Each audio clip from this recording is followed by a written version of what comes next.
Šoks un neticība. Tā šajās dienās reaģēja tie, kuri saņem apkures rēķinus par siltumu februārī. Bargais sals aiz loga jau aizmirsies, bet rēķini to atkal atgādina. Tā kā vidējā temperatūra februārī bija -7,6 grādi, arī rēķins salīdzinājumā ar janvāru būs lielāks.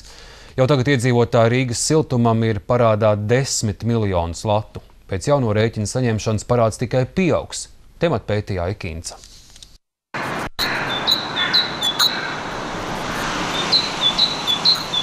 Prieku par iestājušos pavasari daudziem cilvēkiem aptumšos jaunie apkures rēķini.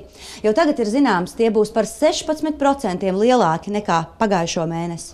Par janvāri es maksāju 61,44, un par februāri 75,54.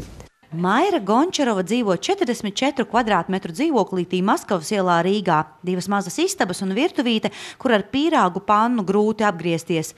Šodien radiatori ir vēsi. Tas ir labi, jo marta rēķins vairs nebūs tik liels. Tik tiešām ir jāmaksā ļoti daudz. Man ir tāds ļoti mazs dzīvoklīts, un ja man ir jāmaksā 76 lati, tas ir ļoti daudz, jo pensija arī nav tik liela. Un, kad viss komunālos maksājumus nomaksā, tad pat zālēm nepietiek nauda. Gāzes cena, kas nosaka arī siltuma tarifu, februārī bija tāda pat kā janvārī. Rēķinu pieaugumu uzņēmumā Rīgas siltums pamato ar mīnusiem aiz loga. Februāra mēnesis bija par 5,3 grādiem vēsāks nekā tas bija janvārī, un šī gada februāra mēnesis bija pats augstākais 16 gadu laikā, un vidējā ārgaisa temperatūra bija -7,6 grādi, un līdz ar to tas rēķins ir par šiem 16% lielāks. Siltumenerģijas tarifs, salīdzinot ar janvāra mēnesi, viņš nav mainījies, tāpat kā janvārī viņš bija pie gāzes cenas 210 lati par 1000 kubikmetriem gāzes. Tā siltuma cenā, tā gāzes cena sastādā tur 78%. Tā kā lielāka lauvas tiesa ir tā gāzes cenā. Un tas pārējais, tas ir tādi tekošie izdevumi. Tā kā tas ir objektīvi un tur var brēkt pret debesīm, jo tās cenas mēs nevaram iespaidot. Tās ir noteikts, teiksim, tur no naftas cenas kaut kāda arābi sakaujās, tur naftas cenas uz augšu, gāzes cena seko pakaļ, kas asins suns viņiem. Jo nav faktiski nekāda fiziska sakarības starp šiem cenām, nav tās ir komerciāli un politiski noteikts cenas. Mairas rēķinos redzams, ka viņas 5 stāvu mājas iedzīvotāju parāds sasniedzis 13 000 latu. Pagājušajā mēnesī tie vēl bija 11 000. Viņa pati zina 3 nemaksātājus, viens esot bez darba.